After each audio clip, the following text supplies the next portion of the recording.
with you, and we're going to get started. So I'm going to introduce Brad, and then I'll ask him to come up front. So get comfortable, and I think they're going to be serving dessert pretty soon, so yum.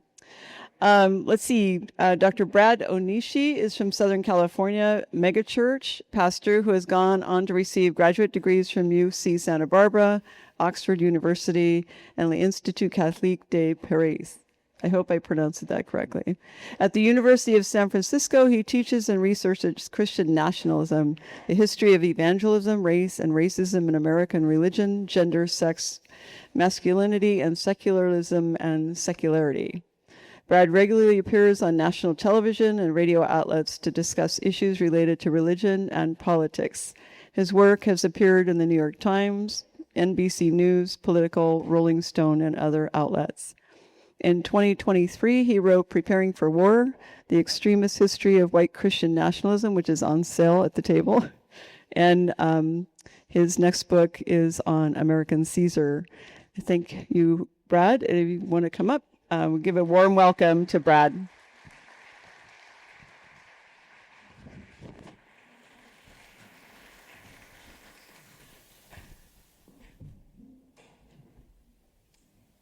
All right. Is it off? All right.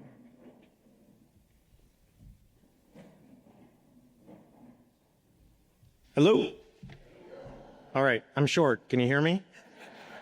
Well, you got to adjust the mic. I just first want to say thank you to Reverend Ken and Cindy Voorhees and so many of you who made this possible. I would not have come if I knew my face was going to be on a cake, but here we are. I want to thank Dr. Bill Yarkin for also just connecting with me and inviting me. Dr. Yarkin was a legendary professor at APU when I attended there many years ago, which tells you how old I am and how old he is. But it's just really great to connect with you, Bill. So great to be here. I want to talk about Christian nationalism, threat to democracy. I want to tell you a little bit about my story in order to do that. And I want to tell you why Newport Beach is so special to me. Let me start by saying I'm going to get to Christian nationalism here in a couple minutes, and I know a bunch of you are excited to dig into that. You've read books, you've watched news segments, you've listened to podcasts. Some of you are mildly excited to talk about it. You kind of think what's coming, but you're not sure. Others of you came to get some really good lasagna. But are not sure about this man who teaches at the University of San Francisco, which hopefully we'll get to, all right? Here's why Newport Beach is so special to me. I grew up in Yorba Linda, near Anaheim. I grew up at Richard Nixon country. My church was the church started by Richard Nixon's parents. But I fell in love with surfing in junior high. And so by high school, we were trying to get down here every chance we could get, you know. And junior high, it was somebody's mom dropped us off at 32nd Street. And then we went to get Carl's Jr., and then we went back and surfed, and then somebody's mom picked us up. In high school, we would just drive our old cars down here. Senior year, by the time we got some freedom, we would get up at 4 a.m, get down here and surf, dawn patrol, and then get back in the car and hopefully make it home for first period in time with sand on our feet and that kind of stuff. The biggest wave, to just tell you I'm not bluffing, and this is not just, you know, me trying to endear myself to you. The biggest wave I ever caught, even after years of living and surfing in Santa Cruz and other places, was El Nino, 1999. Some of you remember El Nino, 1999. Okay, I know, some of you. There's a lot of gray hair in here. Some of you remember. All right. So, mine's kind of hidden. I got a lot too. 1999, 18th Street. I told my mom, we're just going to go look, Mom. It's all good. Okay? She's like, I saw something on the news and I don't want you in the water. And I was like, we're just going to go look. Okay? We're 17-year-old boys. Do you think we do dumb things? We don't. We got in the water, 3 waves in 2 hours. The biggest one I've ever caught, though, that 18-foot face was, I can still feel it. I can still feel it. I'm in my 40s now. I have 2 young kids. I don't do anything fun ever. I have no life, no social life, no freedom. So some days all I have is the memory of that wave, and that's enough. That's okay. All right. I didn't grow up a Christian. My parents, my dad's Japanese-American guy from Maui. My mom's a white woman from West Tennessee. They kept religion out of their marriage, I think, to kind of keep the peace. It didn't work very well. By 14, I was kind of a proto-juvenile delinquent, getting people to drop me off at the beach to surf, but also a little bit of sex, drugs, and rock and roll. And I got invited, my mom was a little bit worried, and I got invited when I was 14 to church on a Wednesday night. And I got invited by my 8th grade girlfriend.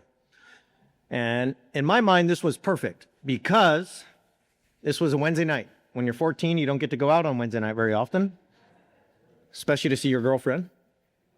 But if I said, Mom, I'm going to church, I knew she was going to like that a lot. So she let me go. And my plan was get to church, sneak out of church, make out in the field, sneak back into church. Pretty good Wednesday.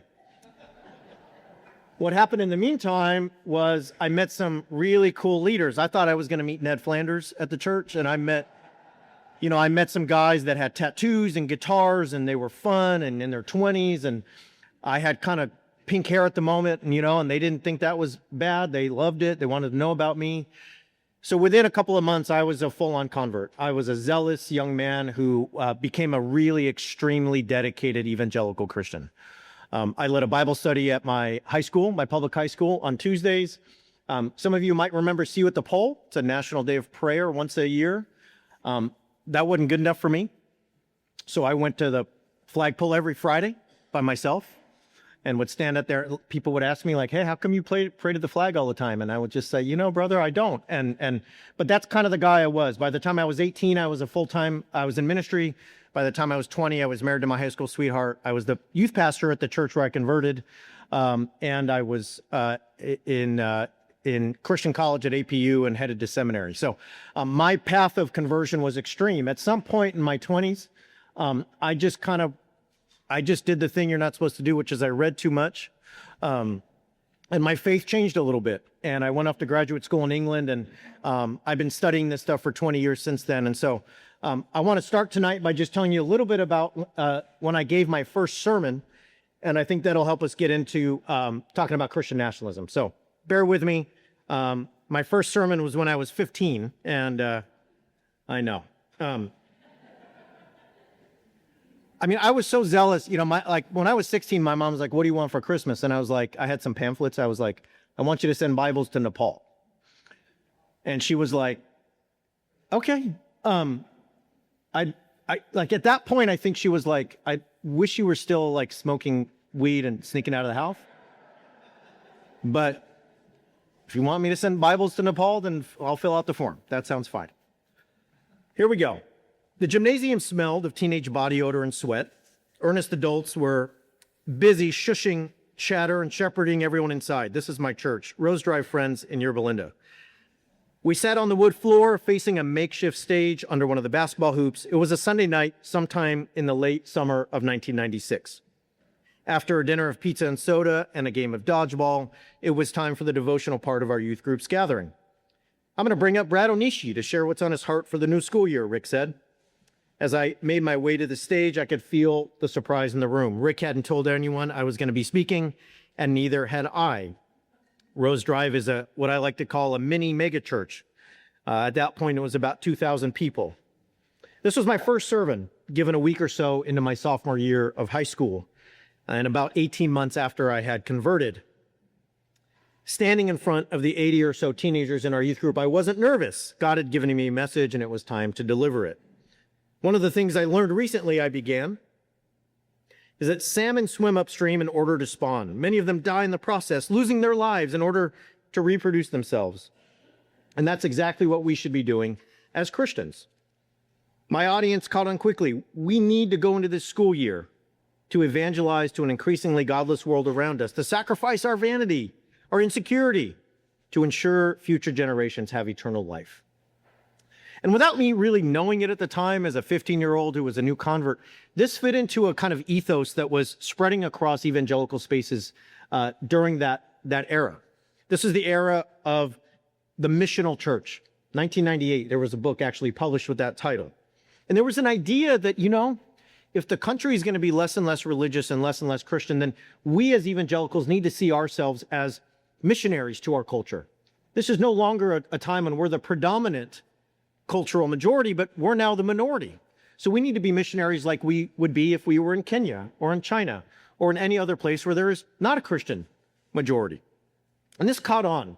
Some of you might know this, but it caught on in Reformed circles and Southern Baptist congregations and mega churches like mine. And it was kind of the era where there was a sense of we're countercultural. And as a 16-year-old, 15-year-old, that felt kind of cool, right? We're the real countercultural people by being Jesus freaks, by loving God, okay? Now, if we fast forward to today, there's very little room in the evangelical world for seeing the church as swimming upstream in an increasingly secular society. There's even less appetite for compassion and reconciliation. Does anybody remember Promise Keepers? Promise Keepers was a men's movement from the late 90s. I'm not here to pay homage to Promise Keepers, but I am here to say that if you go back and watch those videos, there were men hugging and crying, black men and white men talking about racial reconciliation. My dad went, Asian American man. There's very little appetite for men to reconcile, hug, and talk about compassion in the evangelical world today. There just isn't. As flawed as I think Promise Keepers was, to think about that happening in 2026 seems impossible. What we have now is a sense of a crusade to restore Christendom through the eradication of diversity, the cultivation of ethno-nationalism, and the use of brute force. And this call is coming not only from evangelical leaders, but from Catholic intellectuals, from Silicon Valley technocrats, and from Reconstructionist theologians who have become more and more and more mainstream. What many of them want is, they say, a Christian country. But when you listen closely, they want that Christian country to come through a very certain avenue. A Christian prince, a red Caesar, or some other kind of autocrat who will overstep democracy in order to give us the country that they think we should have. That leads me to Jake Lang. This is Jake Lang. Jake Lang's a portly white guy in his 30s. He's wearing a tactical vest over his flannel. This is from November 2025, just a couple of months ago. He's in Dearborn, Michigan. Some of you might know about Dearborn, Michigan. It's one of the few cities in this country that has a Muslim majority population, about 55%. So when he went to Dearborn, he said he carried a banner. He had Americans Against Islamification, but he had another one that said, Jesus Christ is King of Dearborn. Today we mark America as a Christian country. Today we mark a European Western civilization that the Muslims have no part in. This is our country. After he marched through the town, he went to the city council meeting where he unloaded what was, in my view, a vile xenophobic rant against Muslims. And here is part of that video. You will never look like us. You will never eat like us. You won't build buildings like us. You are nothing. You can build nothing. America first. America only. God bless America. Jesus is king. Jesus is king. Jesus is king. Jesus is king. Jesus is king. Christ is king. Jesus is king. Jesus is king. Let me grab my... Jesus is king. Jesus is king. Christ is king. Put your hands on me. There's no reason to put your hands on me. Jesus is king. Christ is king. Christ is king. America first. I live in Detroit. I'll be here tomorrow. Jake Lang is a J6er. He was one of the 1,500 people or so pardoned by President Trump for their crimes and alleged crimes on January 6, 2021. And he's, by all accounts, in my view, not a very serious person. His rhetoric consists largely of stunts like this, and this is all to get attention for his Senate run in Florida. He's running for Senate in Florida. Look out, Rick Scott. But what catches my attention about someone like Jake Lang is it's easy to write someone like him off as somebody trying to get YouTube views or clicks or whatever. But when he says, you'll never look like us, you'll never be one of us, you'll never be an American, it finishes with just yelling, Jesus is king. Jesus is king. He didn't lead a team into town in order to proselytize the Muslim majority Dearborn population. If I go back to 1996, our mindset was, well, there's not a lot of people in Dearborn who are Christians. I wonder if we should go in and pray, proselytize, persuade hearts and minds, convince people that the love of Jesus, the teachings of the gospel, the Sermon on the Mount, the Beatitudes, this is the way to the truth. But we're a long way from that. Now the tactic is not persuasion. The tactic is not convincing. It's not wooing. It's not demonstrating. It is to go to the city council meeting, yell, and I cut out for the sake of appropriateness, I cut out a bunch of that video that has a lot of F word and other words in it that I didn't think we wanted to hear. The Christian tactic for Lang is to go in and yell, Jesus is king, and to basically use brute force and a bunch of testosterone to try to overcome what he takes to be a godless society. Now, it'd be easy to write him off. He's a J6er, a Christian shock trooper. Why is it worth paying attention to him? And for me, it's worth paying attention to him because he's a representative of a broad movement that consists of a very strange coalition of religious and quasi-religious Western supremacists whose power and influence goes all the way to the White House. There are, in my view, at the moment, an influential set of Catholic and Protestant and technocratic luminaries who want to seat a king in the United States. Now, some of them, like Lang, see Jesus as the American monarch and themselves as his authoritarian representatives on earth. It's one thing to say Jesus is king, the Prince of Peace. It's another to say Jesus is king, and since he's not here, you're going to have to listen to me because I represent him, and here's how it's going to go. And if you question me, you question God. You get out of line, you get on the wrong side of the divine. If you question my authority as a man or as a white man or a Christian or anyone else, you're questioning the creator of the universe. That's a different thing. Others want a human to take the American throne, whether as an extension of Christ's monarchical rule or as a CEO who owns the people and land over which he reigns. And that is part of the current discourse in Silicon Valley. Either way, democracy and pluralism are seen as things of the past. Autocracy is seen as the future. The point for me is from 1996 to 2026. We've come a long way in terms of how one understands the secularization of the United States and the tactics to restore America to, quote, a godly nation. Okay? Now, we can go through and I could spend the next 2 hours talking about that. Why? Why is that? We had our first black president, right? Same-sex marriage was legalized, okay? In 2009, 2010, white Christians for the first time in this country became not the majority. There's a lot of ways we could spend the next 2 hours talking about that. But I want to talk about the coalition that I think is moving us to something like a monarchy. Now, we all know that the Declaration of Independence says this. We hold these truths to be self-evident that all men are created equal, that they are endowed by their Creator with certain unalienable rights, that among these are life, liberty, and the pursuit of happiness. A king is the anti-hero of the Declaration of Independence. The thing that we as Americans exist against and in spite of, until now. At this moment, theocratic religious radicals and Silicon Valley technocrats are leading movements calling for something like an American Caesar. We are a young country, yet we're one of the oldest continuous democracies in the world. This is an American experiment, an experiment because democracy is hard and rare. The rule by the many rather than by the few or the one is fragile and rare. But it began 250 years ago with the Declaration right here, perhaps the most famous sentence in American history in front of you right now. At the heart of this document is the idea of government rooted in we the people. It's a power-sharing agreement. We all share power so that we can all pursue life, liberty, and happiness. We can argue about cuisine or whether or not, the baseball is really America's pastime, or if the Cowboys are really America's team. They are not.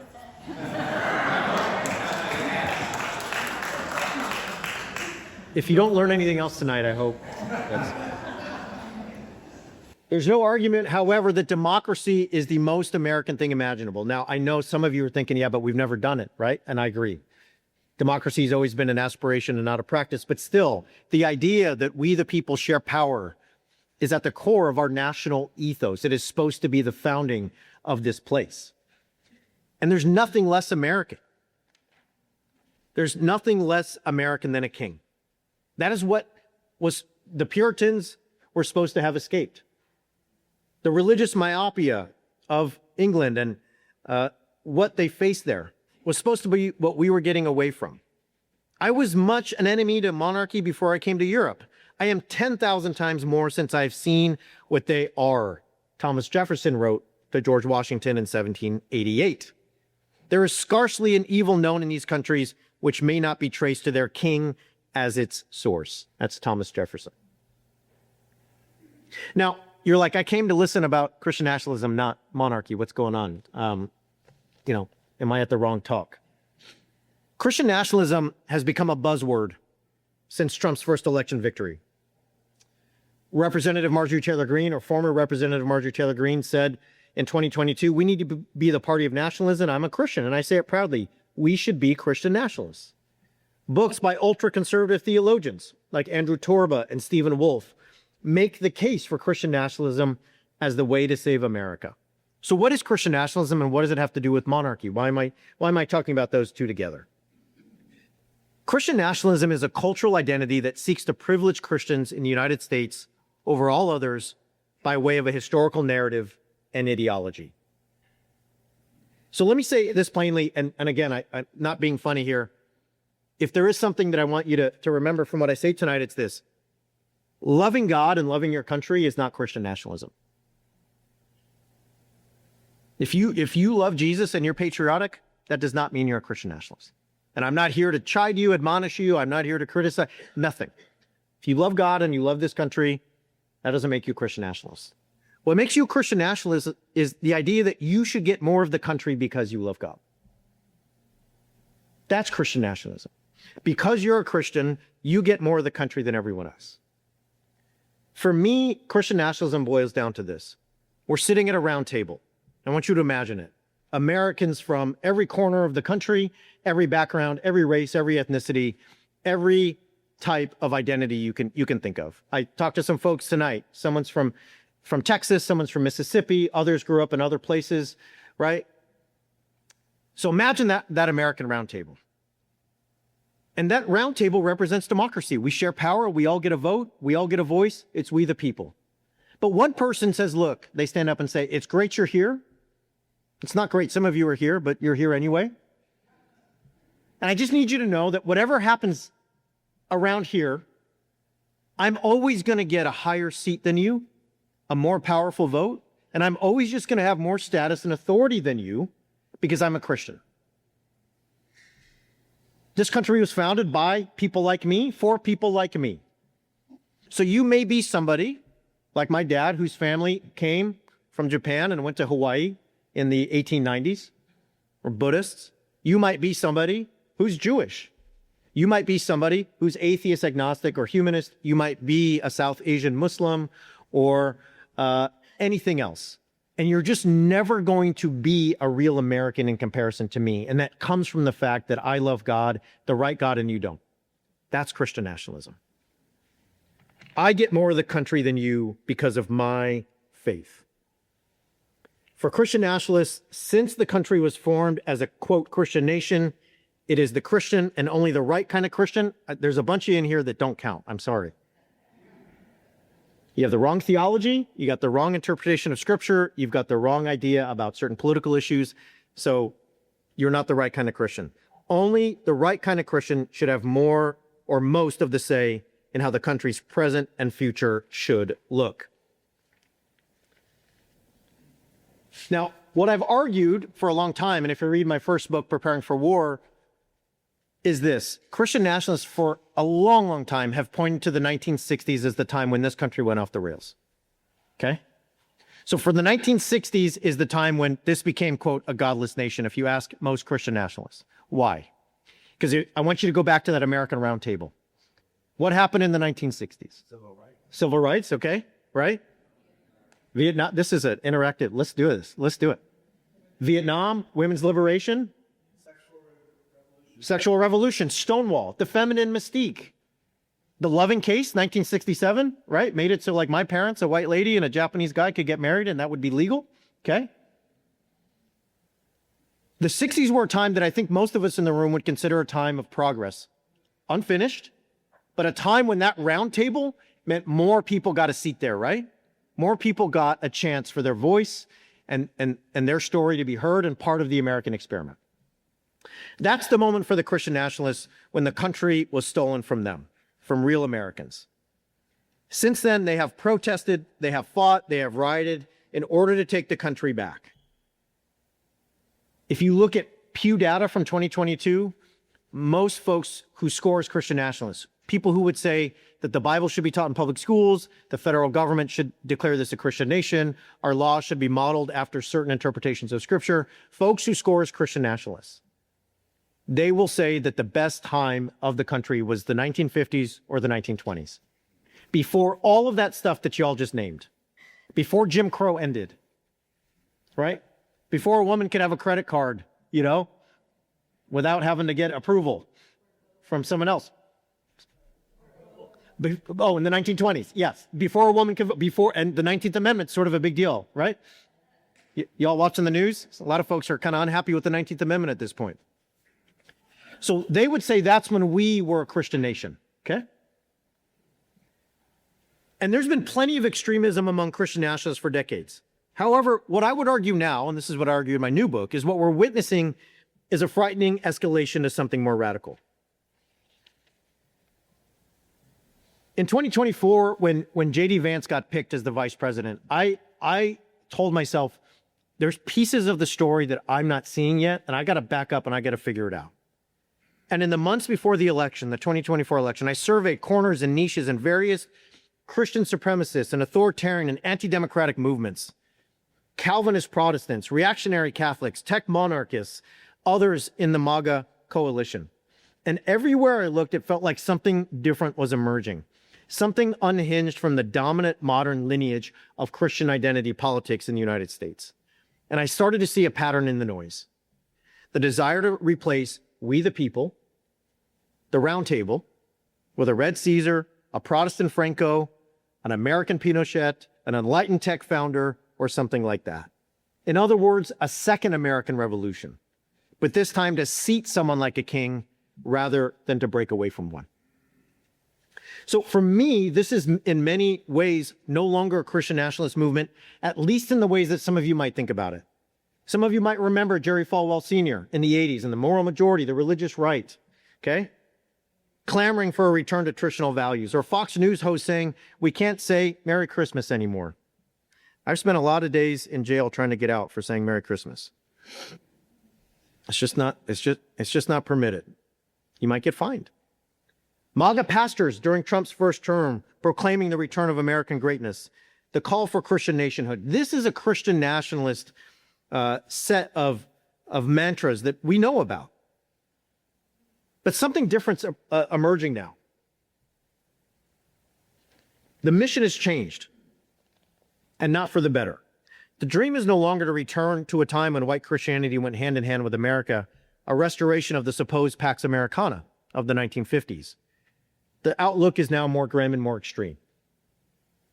In the face of demographic change, cultural progress, global crises, Christian Reconstructionists, reactionary Catholics, Silicon Valley magnates long to replace American democracy with a post-constitutional Caesar. And this goes well beyond white evangelicalism. I think it's easy to think of Christian nationalism as synonymous with evangelicalism, and it's not.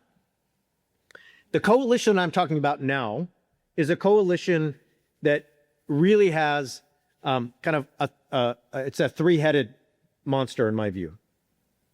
There's Reconstructionist Christian pastors, and you're like, what is a Reconstructionist? A Reconstructionist wants to found our society on biblical law. You're like, well, what's so bad about that? And I mean not the Beatitudes or the Sermon on the Mount. I mean Leviticus and Deuteronomy literally to the letter.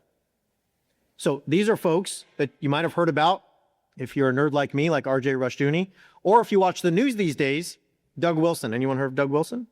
Nope. Pete Hegseth's pastor, mentor, theological elder. These are folks who at times argue that if you are gay, you should be stoned to death. These are folks who would say that a woman should be excommunicated if she refuses to have sex with her husband. These are people who would say that if you're Jewish or Muslim or Hindu, atheist, agnostic, or humanist, you should not be able to hold office, you should not be able to teach school, and there's a really good chance that you might need to leave, because in our vision of the world, there should be no mosques, temples, gurdwaras, or any other space other than churches. You can worship your God or revere your Buddha in your heart or in your home, but if you do that in public, you're going to jail. So that's what I'm talking about when I talk about Reconstructionists. And you're like, well, that's fringe. Who cares? Well, it's not, because our Secretary of Defense, that is exactly who he looks to when it comes to trying to understand what it means to be a Christian. Another faction is reactionary Catholics. One of those folks is Kevin Roberts. Kevin Roberts, anyone? So Kevin Roberts is the head of the Heritage Foundation. The Heritage Foundation is the most important think tank on Capitol Hill when it comes to conservative think tanks. This is the guy that shepherded Project 2025. Project 2025, anyone? Okay. 921-page document, right? Delivered as the handbook for the second Trump presidency. This is the guy that oversaw that. This is what he told said on the War Room podcast right before the election. The reason that they are apoplectic right now, the reason that so many anchors on MSNBC, for example, are losing their minds daily is because our side is winning. And so I come full circle in this response and just want to encourage you with some substance that we are in the process of the Second American Revolution, which will remain bloodless if the left allows it to be. So the Second American Revolution will stay bloodless if the left allows it. He then went on to say that presidential immunity is a great idea so that the president doesn't have to second guess or triple guess every decision they're making. To me, his choice of words is important. He doesn't say that we're in the midst of a restoration.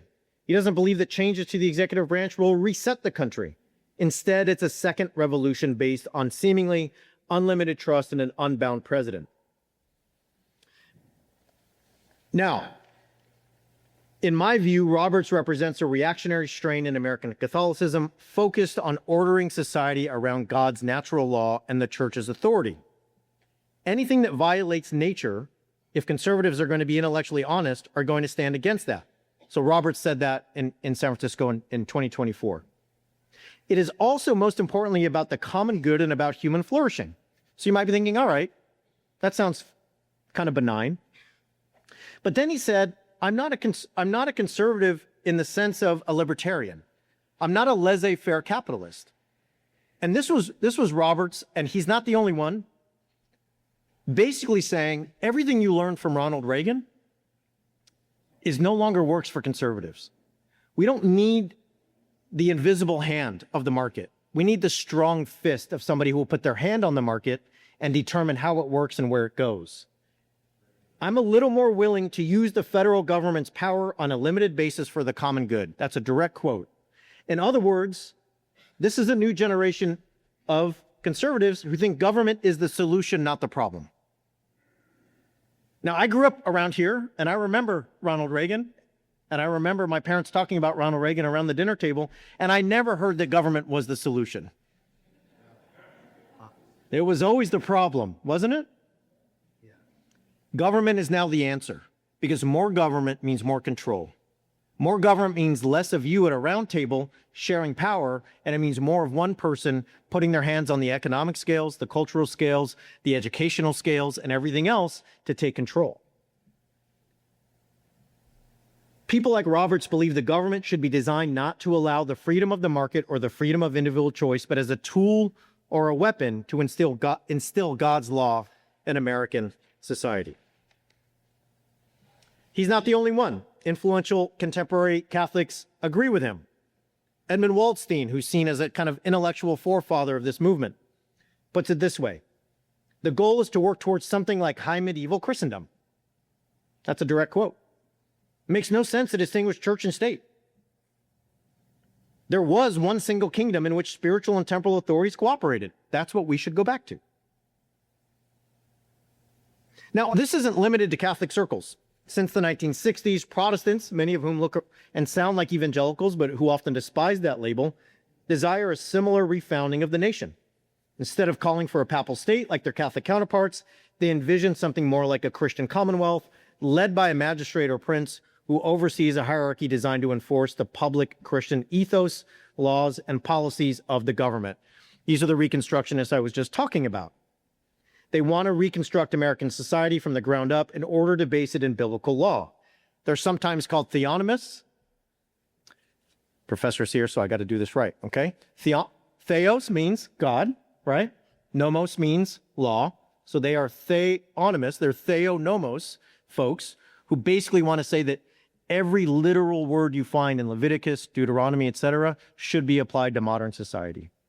Some of them will go so far to say that if you lie to your parents, you should be stoned to death. Okay? They believe that God has absolute control and dominion over all of creation. They see themselves as extension of God's total authority over earthly life and every realm therein, the political, the economic, the cultural. Their role is to colonize Earth for the Creator. The strategy is not persuasion, but domination. One example is a man named Joel Webbin, who operates out of Austin, Texas. He's very popular. He has hundreds of thousands of followers online. He's become kind of a beacon of this movement. The reason that they are... Here's Joel Webbin talking about Christians and non-Christians and who should hold public office. The three judges who dissented, again, Jackson, Kagan, Sotomayor, all three of them women. One of them, Kagan, is a Jew, and Sotomayor is a second-generation Puerto Rican immigrant. What we need, if we're going to succeed as a nation, we need many things. First and foremost, we need repentance of our sin and turning in faith to the Lord Jesus Christ. But in terms of practicalities, political solutions, we need men in office. We need them not to be Jewish or Islamic or anything else, but Christian men in office. And we need them to be American Christian men in office. I have a dream, brothers and sisters. It's a simple dream. I don't feel like it's that big of an ask, right? There's other things we could get more technical. I've talked in more specificities about my position in the past, but if I could just have three things, it would be this. When it comes to the political rulers, the civil magistrate in our nation, I would like them to be Christian American men. Now, he doesn't see that happening because, in his view, the country has become so godless. He talks in other podcasts about how when he takes his kids to the park and there are South Asian folks there who are Hindu, or there are women who are covering because they're Muslim, it shows him that God has judged this country. And he talks about how revival would signal. How would we know revival is happening? Well, we'd have millions of people deported. We'd have women who get abortions getting the death penalty. And we'd have everybody who was not a Christian being either incarcerated or taken out of the country. Now, when it comes to democracy, he's not much more optimistic. We're degenerates. We're not even close to, we're degenerates. The Constitution is not suited for governing degenerates. For governing degenerates, and I'm curious your thoughts on this, if you agree, disagree. But I think for our population that is degraded morally and culturally, and religiously, as far as we have, you need power. Men must be governed. you need a Caesar type, Now, if you're asking me my preference, that would probably be my preference, would be a constitutional republic. But I think the conditions for that is a moral people. So I think you can work towards that in the future.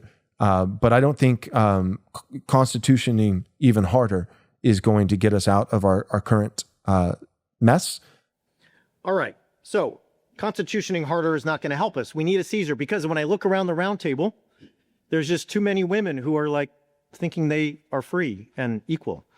There's too many people who don't look like me. There's too many folks who don't profess the Christian faith. So I would love to have a constitutional republic, but we just kind of need a Caesar. Like Dad needs to come home. kind of spank the kids, get the women in line, you know? That's kind of what we need as a country, is what I hear him saying. Now, he often appears on panels alongside Doug Wilson. I just mentioned Doug Wilson. If you're bored later tonight, get a cup of tea and just Google Doug Wilson. It's a wild ride. Doug Wilson is the pastor who Pete Hegseth just welcomed to the Pentagon a week and a half ago. So there's a monthly prayer service at the Pentagon led by Pete Hegseth. He welcomed Doug Wilson there. Doug Wilson in the past, in a book called Slavery as It Was, has said the time of enslavement in this country was the time of the greatest racial harmony we've ever had. He also openly says that the 19th Amendment should be repealed and women should not have the right to vote, period. So this is the sort of elder statesman where men like Webben learn from. It's also the guy who is the theological mentor of our Secretary of Defense. Now, Reconstructionists and reactionary Catholics are not alone in their adoration of King Jesus. Their project is increasingly shared and amplified by powerful figures in the tech world, whose wealth and influence give this theology real political force. I'm going to talk about this just briefly, and then I'll be quiet. We can do questions. But in September of 2025, the Commonwealth Club, the historic San Francisco venue that for decades has hosted talks and addresses and lectures, welcomed Peter Thiel. And the invitation said, "You're warmly invited to a series of 4 lectures by Peter Thiel addressing the topic of the biblical Antichrist." Now, Peter Thiel, many of you know, founder of PayPal, founder of Palantir, PayPal Mafia, one of the most influential and richest men in the world. He has been talking for a long time, surprisingly, about the Antichrist, Armageddon. He describes himself as religious but not spiritual. In my view, if it would have been an honest invitation, it would have said, "Come hear one of the richest men in the world talk about the Antichrist in deeply unsettling ways. Get a cookie and a glass of wine. It will be a nice way to spend a Monday evening if you like obscure readings of Revelation by a man who is the co-founder and board chair of an apocalyptic AI surveillance company in bed with the federal government." It didn't say that. It said his remarks will be anchored on science and technology and will comment on the theology, history, literature, and politics of the Antichrist. Now, the lectures were off the record, but notes were leaked. But even before the notes were leaked, I knew what he said because he's been saying it forever. I had reporters calling me all day and night that week, like, what is he going to say? What did he say? And I said, if you do your homework, you already know. Peter Thiel is a monarchist theologian. Peter Thiel believes that democracy and freedom, this is a direct quote, are no longer compatible. Peter Thiel believes that once women, talking about the 19th Amendment and 1920, got the right to vote, capitalism and economic freedom were no longer possible. But Peter Thiel is also the mentor and sponsor and patron of a man named Curtis Yarvin, who is an open monarchist who believes that democracy is the biggest waste of time that has ever been invested in the Western world. He's a man who thinks that if you are not wealthy, if you are not powerful, if you are not healthy, if you are elderly and can no longer, your body can no longer function like it should, that he wrote that perhaps you should be used as biodiesel. Curtis Yarvin is a tremendous influence on some of our most important politicians, including J.D. Vance, who in 2021 quoted him on a podcast and considers him a friend. I'm not going to talk about Thiel and Yarvin forever tonight. It's in the book. It's on the internet if you want to look it up. But there is a surprising alliance of big tech with the reactionary Catholics and Reconstructionist Protestants I'm talking about this evening. I'm going to stop with that quote. I'm going to finish here, and then we'll do questions. What unites this coalition of folks? In my view, their goal is not a return to the 1950s. Most of them want to return to the 1550s or the 1150s. A time before democracy was the most fashionable and important iteration of government in the United States, but also in Europe and other places. So they identify 5 things that they think are wrong with our society. First, liberalism is the devil. Now, liberalism does not mean the Democratic Party, does not mean being a political liberal. It means liberalism, meaning that you are an individual with free choice, right, and autonomy, and that we should have a power sharing agreement that recognizes every individual as having the same amount of representation and power in our democracy. Liberalism, a society based on the free choice of individuals, is the problem. Now, we can critique that, and I'm totally happy to have a 3-hour conversation about how liberalism is flawed and has all kinds of issues. But for them, it boils down to this. You choosing how to live your life is the main problem. The round table with everybody represented and the diversity of Americans is the problem. We need a common good, we need a common culture, and that probably means we need dad to come home and get everyone in line because the kids are kind of out of control. Government is the answer, not the problem. This is one of the most stunning reversals in American political culture that I can think of in my lifetime. I, again, was raised in Orange County. I remember Ronald Reagan. I remember people talking about Barry Goldwater. I just flew into John Wayne Airport. If I remember, he was pretty conservative. He didn't like government that much. Knott's Berry Farm, the Knott family, also not a big fan of the government. Like where I grew up, government was the problem. Do you remember the Tea Party? You remember being libertarian? That's gone. Government's the answer, not the problem. But democracy is the problem, not the answer. Democracy is the issue. It's not that we need to all vote the right way to restore this to the 1950s Pax Americana. Democracy is how we got into this first place, and it's not going to get us out of it. Caesar will save us. I don't have time tonight, but I go through it at length in my book, and I can show you extensively how folks who represent all three of these factions openly want an American Franco. Calvin's Geneva. A red Caesar. William Wolfe is a Baptist pastor. He was invited to the White House a year ago. He was one of 15 faith leaders invited to the White House a year ago to pray with the president. And on election night, he was on a podcast that openly called for a red Caesar to take over our country. Caesar, a strong man, will order everything. And finally, Western civilization is superior to all others. And this is really important because it allows folks in the Protestant and Catholic camps to forge a coalition with the technocrats who are not necessarily using the kind of spiritual or religious or Christian language they're used to. So if you want to get Elon Musk and Peter Thiel and Doug Wilson and Curtis Yarvin and Kevin Roberts all on the same team, you can talk a lot about Western civilization and how it's superior to all others. You can talk about how our culture, Western culture, is superior to any other culture that's ever existed. There's a sense from these folks, and this is where they agree, whether they're Protestant, Catholic, or technocrat, that the United States can trace its history to ancient Greece, where it was born, and where it flowered in the Roman Empire under Constantine, and then bloomed into full view in medieval Christendom, and then went global in early modern Europe through imperialism and missionary work. And we as the United States are the spiritual heirs of that lineage. So we as Westerners, we as the superior civilization will always have the better way of life. And that's because of God, that's because of Christianity, but it's also because of our virtues and the ways that we have a more organized civil way of life compared to folks in Asia or in Latin America or anywhere else.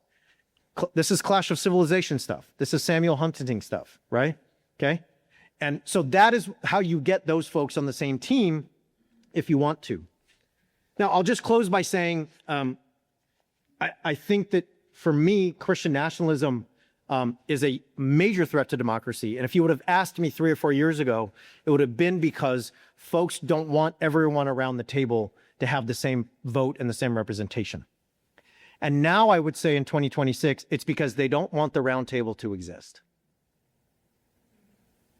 They don't want anything resembling a round table. They want a throne, they want an altar, they want the throne and the altar to be integrated, and they want all the power to flow from those twin sources. I'm sure not all of you agree with everything I've said tonight. I'm sure that there's things that are points that we can debate or discuss. But from my view as somebody who's lived this, who's been inside these cultures and has now studied it for 20 years and has made really poor life choices because this is what I do for 10 hours a day. This is what it seems like to me at this point. Thank you.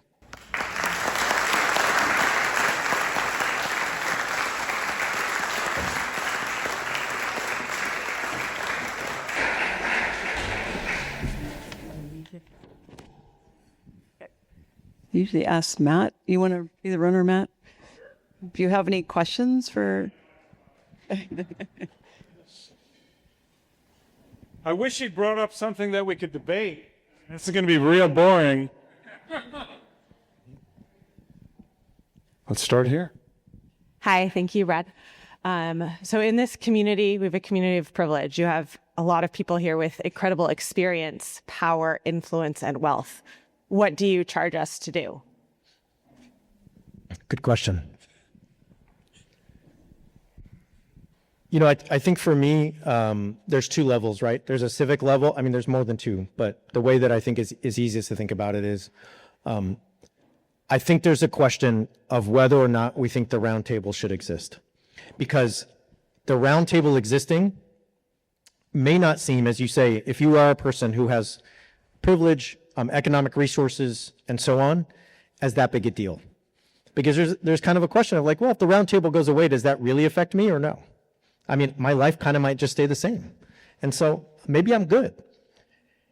And I'm not going to lie to y'all. You know, I left my church in 2005. I went over to England and everything changed for me at that point. And since then, faith and Christianity have been an ongoing internal struggle for me. Am I a Christian? Am I not a Christian? Am I a person of faith? Am I not a person of faith? How does that work? But every time I'm in church, I'm reminded of this fact that when we allow ourselves to come under the counsel and teaching of a community like this, with a goal that's way bigger than us, and a sense of right and wrong, of love and inclusion, a sense of community and beauty, we are constantly reminded that our lives are about more than just us. And so for me, communities like this give us the tools, the perspective, the interior sense that, you know, if the round table went away, I may not notice that much. My life might change sort of 5%. But there are people who live really close to here, like within miles of here, for whom their life would be drastically and totally different. And so the question is if you are somebody who has that kind of power, those kinds of resources, that kind of ability to lead, to influence, how are you going to use that? And are you interested in a power sharing agreement where we work together to form something like We the People, something like an experiment that says one person based on their lineage, based on their ability to strong arm the rest of us, should have control of our businesses, should have control of our educational systems, should have control of how we think, the kinds of media we are able to consume. That's, to me, the very basic starting point. I don't know if I'm answering your question, if you feel like that's a cop-out, but one of the reasons, to me, as much as I'd love to get away from church for the last 20 years, I never have, is because of that exact thing. That every time I'm in a community like this or I'm in church, I'm reminded of a story that's way bigger than me and a set of interests and a set of goals and a set of values that goes way beyond my little life. And that seems worth it. I'm 45. I don't know if I have little kids, and I've really reached that point of like, what am I doing with my life? You know? And that sounds really trite, and I'm not trying to like introduce a really sad element here. What I'm trying to say is like, you reach this midlife crisis moment of like, what is it? I'm going to die soon. I'll be gone from this earth in the grand scheme of this planet. I'll be gone soon. What will I have used the breath that I have as a sentient, conscious creature to do? Will I have lived a story and left a story that's worth something as a human being that got thrown into this world with no choice? I didn't choose to be here, and neither did you. We all have to leave, and that kind of stinks. So we're caught in between always. You'll never be home on this earth because you're always caught in between an event you can't remember in your birth and one you didn't choose, and one you'll never experience or know, your death. You're never going to know that or experience it because you'll be gone. And just like you can't remember or choose your birth, you're always caught in the middle. The story is always in media res. So what are you going to do with it? That's the question.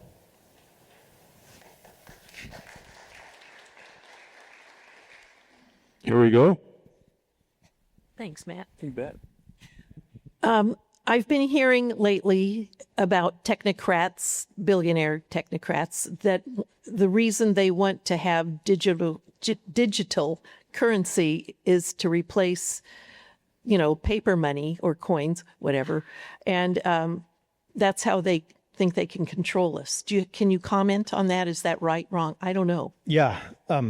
So I'm not going to claim to be an expert on crypto or global economics. What I will say is that coming from the perspective of a religious studies scholar who spent a lot of his life over the last year reading and investigating people like Peter Thiel and Curtis Yarvin, Alex Karp, the CEO of Palantir, and others, there is a sense that if you can destabilize as much as possible, then you will be in on the ground of the ruins where you will be the one who has the power and resources to rebuild in your image, right?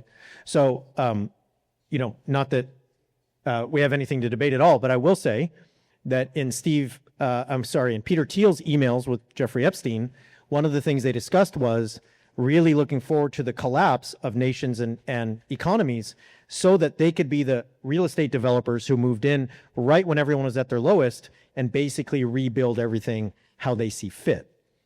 You see a lot of this. So the place I will comment here that I think is really evident of the kind of thing you're pointing towards are crypto states and independent states and network states. So one of the things I didn't talk about tonight is one of the weird things about this coalition that I'm presenting is that both the Christian supremacists and the technocrats are really interested in sovereign network states that are not controlled by any recognized country in the world. So you could look up Prospera off the coast of El Salvador. You could look up experiments that have taken place in sub-Saharan Africa. You can look at movements to make Native American land and reservations in this country into free economic zones that are not governed by normal economic sanctions and policies and laws of the United States or any other nation, right? So there's this sense of like, oh, we want to be free from any oversight. And when you read the articles about this, most folks are like, oh, Peter Thiel, he's really into this because he's a libertarian. And it makes my blood curdle because there's nothing libertarian about wanting to be fully in control of your own state. Libertarian is government, get away from me so I can live my life as I choose, right? There's nothing libertarian about saying we'd really like to control states in ways that we have all the power as aristocrats and everyone else is seen as, at best, servants and at worst, biodiesel. A way that this is talked about in the culture across these coalitions is all exit, no voice. Does that resound with anybody? And what that means is we're going to live in sovereign corporations where you are owned and the land is owned, and you have the ability to leave at any time you want. But you have no voice in how that corporation, that state is run. And a lot of you are like, yeah, it's getting late. I don't know. He had too much lasagna. Okay, I'm not sure. But these are real dreams and real things happening today. Okay, there is a real, and you're like, I don't believe you. And I'll just say, look, if you buy my book, it's on pre-order now, you'll see that Curtis Yarvin, a man who I just said is quoted by and looked up to by our vice president, is the one articulating this very vision. And so I'm not sure if I answered your question about crypto, but I think that there's a goal to destabilize in order to facilitate collapse so that you can be the one who swoops in and controls the ruins and builds from the ground up. Who's next?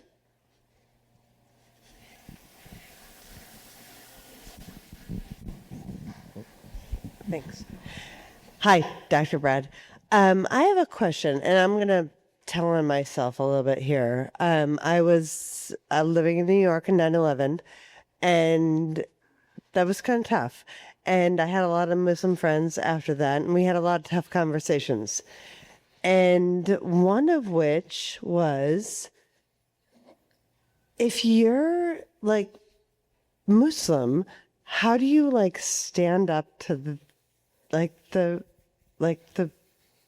extremists And now I feel I had this conversation with Kat. Her name was Kat. And now I feel like I'm in that same situation. So, how do we, as good, loving Episcopalians, stand up to really that? Yeah, it's a great question. What I was trying to get to earlier, and I got a little bit distracted, is I think there's ways to approach this with like a two-pronged approach. So one to me is in the civil realm, and that means politics, that means economics, right? One of the problems we have in this country is that only one brand of Christianity is understood in our media lens as actually Christian, right? So when Ted Cruz says, right, you love or hate Ted Cruz, I don't know, that's fine. But when Ted Cruz says, I'm a Christian candidate, the media is like, yeah, Ted Cruz, Christian candidate. Same with Marco Rubio, right? Same with Pete Hegseth, same with J.D. Vance, right? We know all about J.D. Vance's Catholicism. He's a deep man of faith, right? He really wants us to convert, you know, right? Otherwise, he'll have to marry Erica Kirk. Okay. So there's that. But I think what we see, and I've talked to a bunch of you about this already in the day I've been here, is like we see in a candidate like James Tallarico, okay, who is a candidate that's like, I stand for this. I stand for love and community. I stand for inclusion. I stand for an expansive understanding of our body politic, and I do all of that in the name of Jesus. And you can come at me all you want. Fake Christian, not a real Christian, squishy Christian, and I'm just going to tell you, here's the scripture. Like if you ever watch James Tallarico argue against the 10 Commandments bill in Texas on Christian grounds, it's devastating. It's one of the most beautiful things you'll ever see. Because he's saying not, I don't need God here, or I don't want, right? He's saying, by doing this, you're co-opting my religion. By doing this, you're taking the power away from my priests and my clergy and my community, because now the government's the facilitator of what scriptures and what versions of those scriptures and what translations of those scriptures get put out in public. The government gets that power. Why? So for me, like someone like James Tallarico is this representation of, I'm not going to let you get away with not labeling me the Christian candidate. That's what I am. Give it a try. And it's really important. And I think we had like sort of recent predecessors to that. If you think about Raphael Warnock, right? There's a good example. But the example to me that never happens, there's two of them, Stacey Abrams and Pete Buttigieg, right? So Stacey Abrams is daughter of two Methodist ministers. Stacey Abrams, if you go look at Stacey Abrams' life, deeply devoted Christian woman. But we never heard about that. We heard about, right? Stacey Abrams, the vote turner outer, the person who organized, right? She's never the Christian woman candidate. Pete Buttigieg, we know he's gay. We know he has 2 adopted kids. We know all, right? But if you listen to Pete talk all the time, it's about the Sermon on the Mount. It's about the Beatitudes. There's a chance there. You got me excited. I'm just going to give me 30 seconds. Give me 30 seconds. So let's think about James Tallarico. There's a really good chance in Texas, okay? He's going to run against Ken Paxton, okay? So, yeah, some of you know, some of you don't know, all right? So Ken Paxton is the Christian candidate, evangelical, conservative, Bible thumping. He's also the man whose wife just divorced him on biblical grounds because he committed so much adultery. He's also the man that was impeached by his own party in Texas. He was impeached by Republicans as Republicans because he did so much fraud. So here's what's going to happen in a minute. We're going to have James Tallarico, the Boy Scout looking, looks like Jimmy Carter's son, dude, who's going to stand up there and quote the Bible, quote scripture, talk about Jesus, the Beatitudes, day and night. I mean, that guy's really skilled at it. He's really good. And he's going to be standing next to this huckster who says he's the Christian candidate, but everything about his life and his track record says you're a fraud, an adulterer, a liar, and somebody who doesn't care about others. We are going to see 2 stark versions of faith go at it in the public square, right? So Tallarico to me is an example in the civic square. Now there's a personal situation here. I get asked every week by folks, how do I talk to my cousin, brother, friend, colleague, mom, who is the extremist you're talking about? And my answer is, it's really, really hard.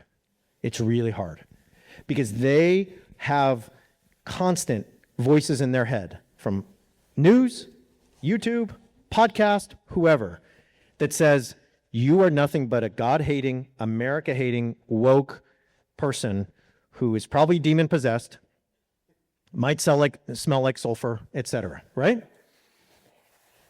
And so if you're going to do that work with what you just characterized as an extremist in your own life, it's going to take a ton of patience and a ton of vulnerability.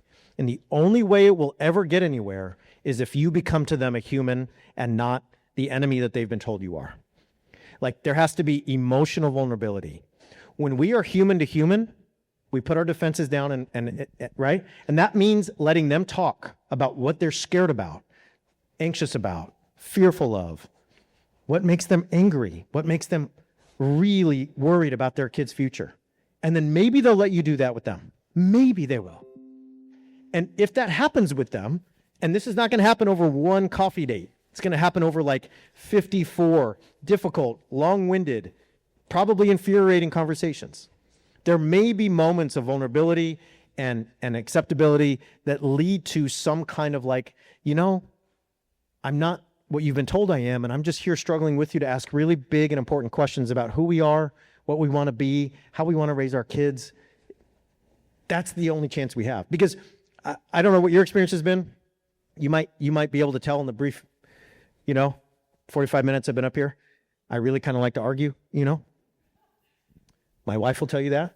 If you met me in 2011, I was really good at Facebook. Y'all done this? Your cousin says something dumb and you're like, oh, here's why you're an idiot, Jed. Okay. And then there's like 746 comments, and it's like 3 a.m. and my wife's like, hey, are you still awake? What do you do? Does this seem like it's useful?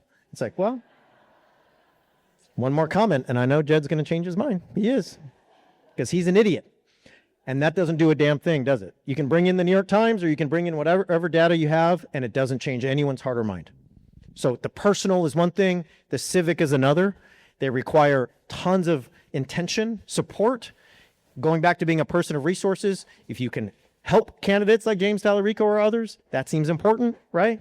But just the being the public witness of faith that is not that other thing that is allowed to stand in for American religion is really important. So.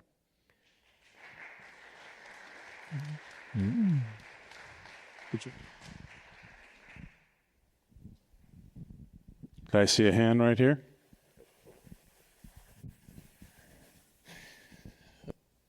I'm looking at the origins or the fertilizer of this thing, and I see it rooted in economics. Okay. I see it rooted in the struggles that have been happening for the last 40 years since the invention of the welfare queen. That welfare queen has been changed their name from a drug person, whatever. Yep. And this is what's going on. What is the solution to get past all of these things that you're talking about? Have economics as the pain, and this is the solution to the austerity. So where can we go, and how do we refocus from that? I mean, Yeah, it's a great question. And I agree with you that economics is a big part of this. I think this also goes back to the question about being a person of means and resources and power and influence and leadership. I think one of the things, I think there's two things I want to say about this. One is when you take away folks' safety net, when you take away their ability to make a living, support their families, they are then primed for extremism, okay? So my wife's grew up in a working class town in Western Massachusetts, and she says all the time, my grandfather was a truck driver, my grandmother didn't work, they had a mortgage, they raised 3 kids, and they could do that.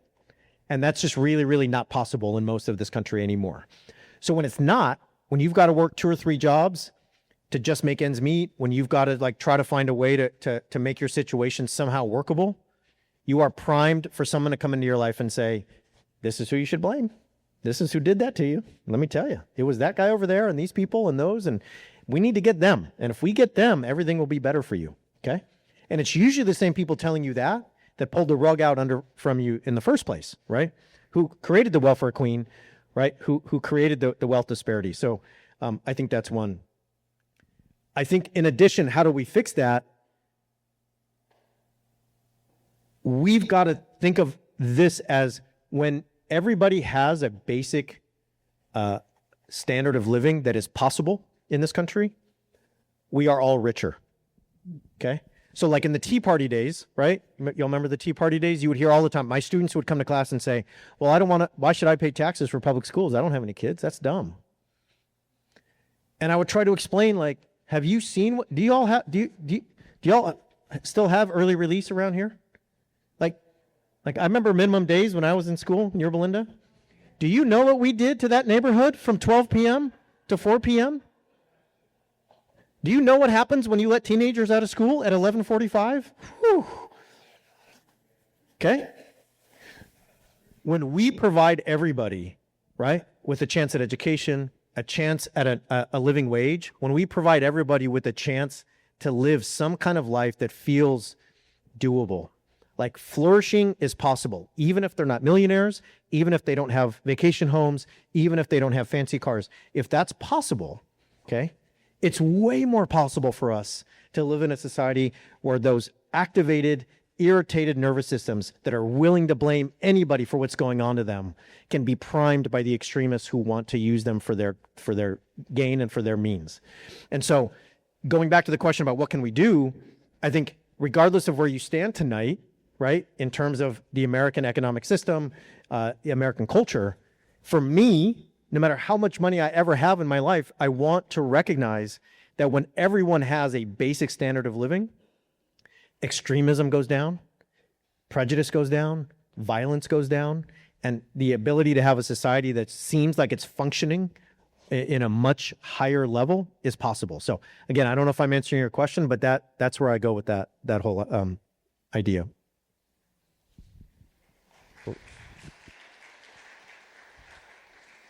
Who's next? Nope. Are the technocrats that you're referring to, are they also religious, right? The pastors, is that what you The said? technocrats. Ah, Are okay. they also religious, right? And if not, then let's just say they have their way and we have a king or a monarch, then how at that point are they going to stay together? Because if somebody wants Leviticus rule and a technocrat's like, I don't think so. What's going to happen then? Yeah, so of the group of technocrats, the one that really fits the best under the mantle of Christian is Peter Thiel. Peter Thiel has been a Christian his whole life. When he was at Stanford, he donned the identity of Christian as a way to defy everything he saw going around him. His Christianity was a way to oppose multiculturalism, right? So he's been a Christian forever. He talks about the Bible all the time. He talks about the Antichrist. He talks about Armageddon. He attends church. Up in the Bay Area, there's an Acts 17 network that's sort of taking off. People are talking about revival among Silicon Valley magnates in the Bay Area. That's all Peter Thiel. His acolytes, Curtis Yarvin and Alex Karp, are not. So Alex Karp is born to a Jewish mom and a black mother and a Jewish father. He grew up in what he calls a Marxist household. He has a doctorate in philosophy from Goethe University. He is the perfect person to lead Palantir and be the anti-Peter Thiel. For like 12 years, the media coverage of Alex Karp was like, this dude gave money to the Democratic Party. He voted for Biden. He's a milquetoast centrist. Don't be scared at all, right? And then you dig into if you go read his book, whew, boy. He is a civilizational chauvinist who believes that the more people we can kill, the better our society will be. Now, to answer your real question, what history teaches us is they will not get along, right? The wars of Europe, the Catholics versus the Protestants, once the dog catches its tail, the coalition breaks and the infighting starts. Now, the hope is we never get there because we never want any of them to succeed in a way that they actually have to break apart their coalition and, figure out who gets to crown the king and who doesn't. But history tells us they won't. I'll give you just one example of like a little window into a rift. The conflict with Iran that's erupted over the last 2 weeks. A lot of the old school religious right, people who believe Jesus is coming soon, Jerry Falwell, Billy Graham, Hal Lindsey, Tim LaHaye, I don't know if any of these names are ringing a bell. Late Great Planet Earth, 88 Reasons Jesus is Coming Back in 1988, right? I read it every year. It never gets better. Those folks are really excited about Iran because they believe that if we help Israel, we are brokering the end times and Jesus will return sooner. Mike Huckabee, our ambassador to Israel, He told Tucker Carlson 2 weeks ago, Israel can take the whole Middle East, right? They're super stoked about this from a theological perspective. The Doug Wilson Reconstructionists are not into the rapture. They don't think that's going to happen. And therefore, they don't think Israel's special. So they are really unhappy about it. They think this is a terrible mistake. Joel Webbin, who I showed you, and all his pals, they think this is terrible. So do the radical traditional Catholics that J.D. Vance is mentored by. They also see this as just ridiculous. So there is an ongoing rift today about Iran, Israel, and the end times in the MAGA coalition. That's, to me, is a preview of what you're talking about, but it also opens up a wedge for people who don't think that this is a really good political idea to sort of target and say, this is how we break these folks apart so they're less influential and successful. So this gentleman has had his hand up for a long, long time. Let's get his question out there. Yes. Okay, a lot of questions.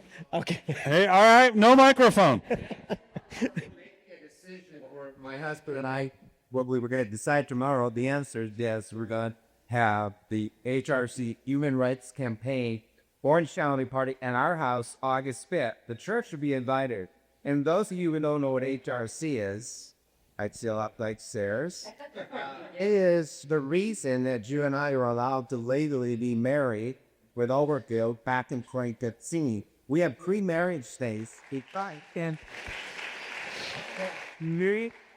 adopted children that Senator Orrin Hatch personally told me at a business meeting for a fundraiser for that person who's a very conservative now it says, may the rest of years, that you will never be allowed to be married or have children in this country. And that was less than 15 years ago. So anyway, HRC, I must say this about our communities, we're smart. Wait, hang on. We want you to be able to.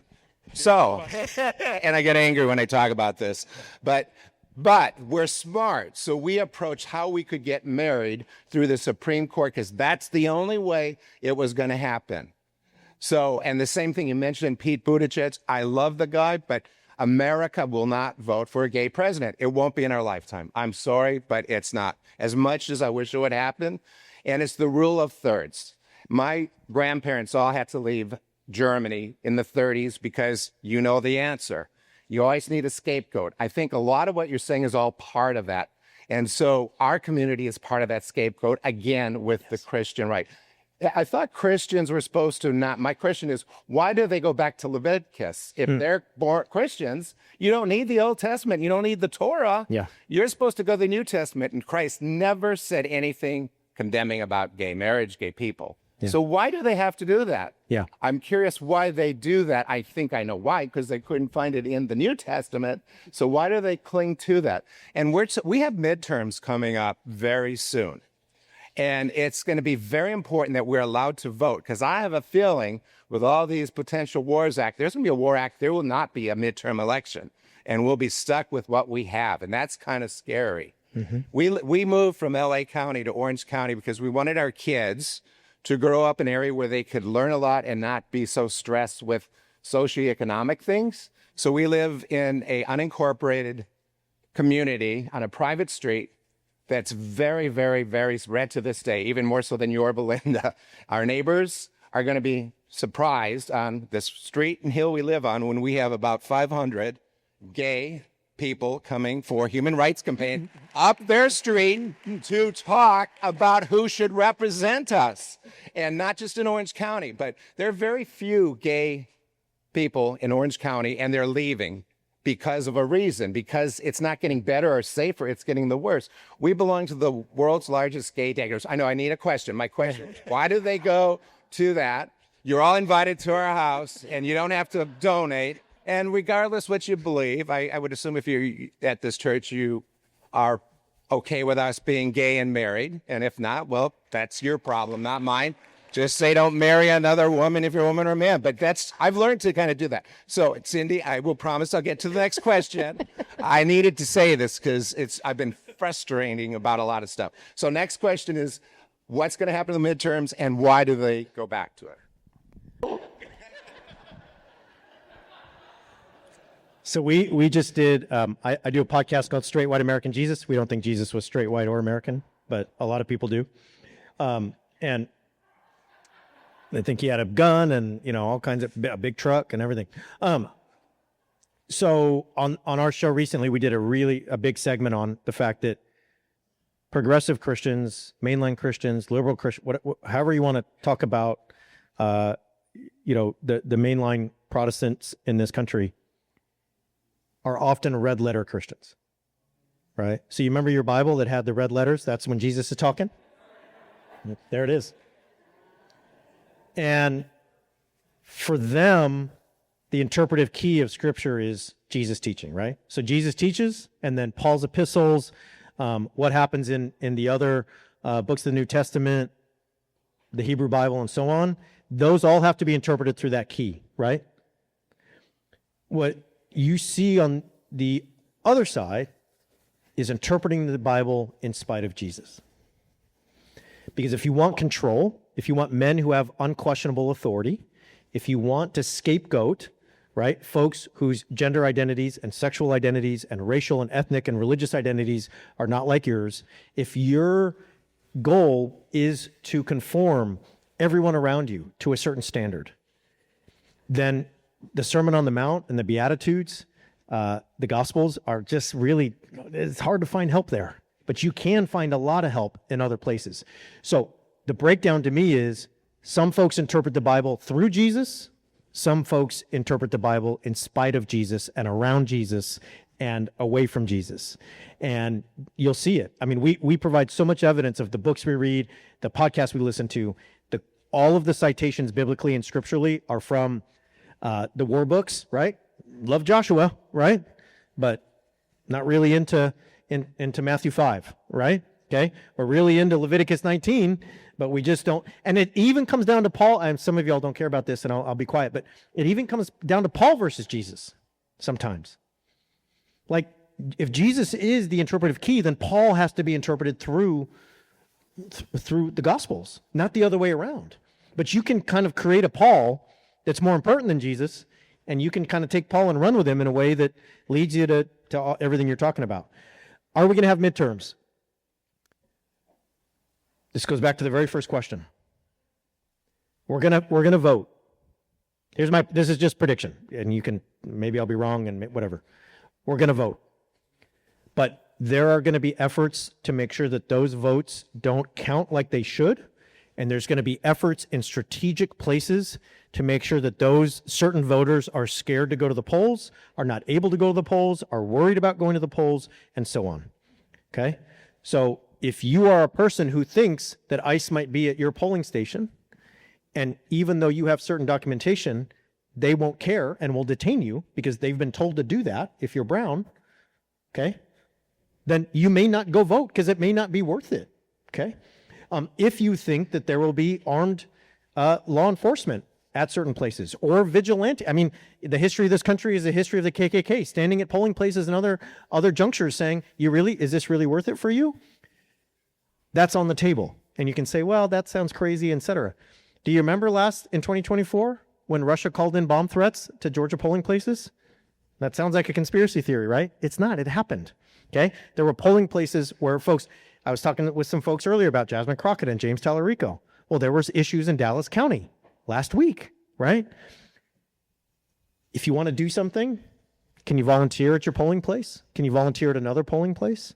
Can you make sure that some of your neighbors can get to their polls? Can you make sure that neighbors in other communities can get to their polls? Can you stand up and say, I'll go with you? I'll give you a ride. I'll stand in between whoever's there and let's do it together. That's a thing you can do. That's a thing on voting day you can do. And that takes guts. It takes commitment. It takes resolve. But that's what it means, perhaps in 2026, to stand up for our neighbors who may not be exactly like us and who may have vulnerabilities that we don't feel. So.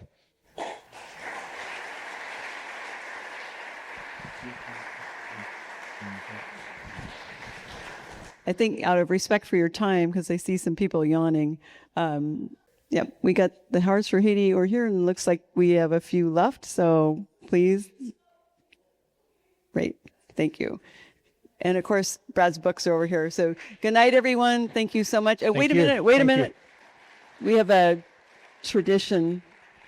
We have a tradition here. We like to mug you. Oh, thank you. It doesn't hurt. Thank You get you. mug and kisses. Thank you so much Thank for you so joining much. us. Thank you, Dr. Yarkin, for introducing us. Thank you so much for being here.